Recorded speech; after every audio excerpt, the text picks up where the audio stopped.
আমরা আমাদের বৈচিত্র্যপূর্ণ পৃথিবীর নদীর এবং সমুদ্রের বুকে বিভিন্ন গতির বিভিন্ন রকম স্রোতের সাথে পরিচিত।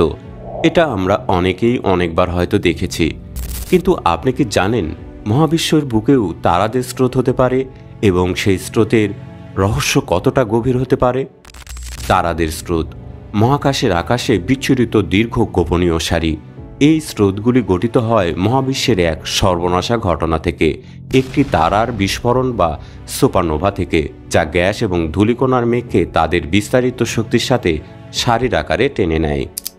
সময় যখন কাটতে থাকে মানুষের জ্ঞানের সাথে সাথে 1767 সালে জার্মান জ্যোতির্বিদ চার্লস মেসিয়ার এই বিশাল মহাবিশ্বে 10টি তারার একটি দল খুঁজে পান, যা আজ মেসিয়ার 10 নামে খ্যাত।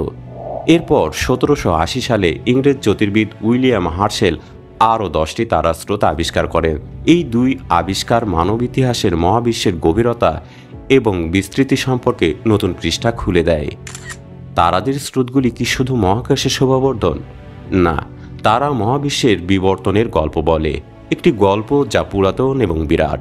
তারাগুলির আকার, গঠন এবং গতিবেগের উপর ভিত্তি করে আমরা মহাবিশ্বের আকার এবং কাঠামো বোঝার চেষ্টা করি। কিছু তারাদের স্রোত খুব ছোট হতে পারে, আবার কিছু হতে পারে যেন মহাবিশ্বের বিশালতার প্রতীক।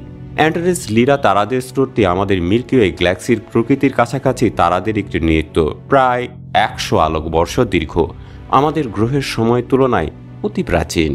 অ্যাঞ্জেলস তারাদের স্রোতটি মিল্কি ওয়ে কেন্দ্রের কাছে, যেন কোনো অলৌকিক জ্যোতির্ময় শূন্য, প্রায় 500 আলোকবর্ষ দীর্ঘ। প্লেয়ার্ডেস তারাদের স্রোত আমাদের মহাকাশের গল্পে এক নতুন অধ্যায়, এটিও 13 আলোকবর্ষ দীর্ঘ। আজকের দিনে বিজ্ঞানীরা তারাদের এই স্রোতকে মহাবিশ্বের প্রকৃতির একটি মহান রহস্য বলে মনে করেন। এই স্রোত বোঝা মহাবিশ্বের আরও গভীরে বোঝার পথে একটি বিরাট পদক্ষেপ। আমরা আনুমানিক ভবিষ্যতে বিজ্ঞানীদের এই স্রোতগুলোর আরও কাছাকাছি যাওয়ার, আরও বেশি জানার আশা করি। হয়তো আমরা মহাবিশ্বের মূল গল্প বুঝতে পারব। আজ আমরা মহাবিশ্বের একটি অদ্ভুত এবং ক্রূর বৈশিষ্ট্যের সাথে পরিচিত হলাম। ভিডিওটি ভালো লেগে থাকলে লাইক, কমেন্ট এবং সাবস্ক্রাইব করে আমাকে সাপোর্ট করুন। আমি আপনাদের প্রতি কৃতজ্ঞ থাকব। ধন্যবাদ, ভালো থাকুন সবাই। দেখা হবে পরের কোনো ভিডিওতে।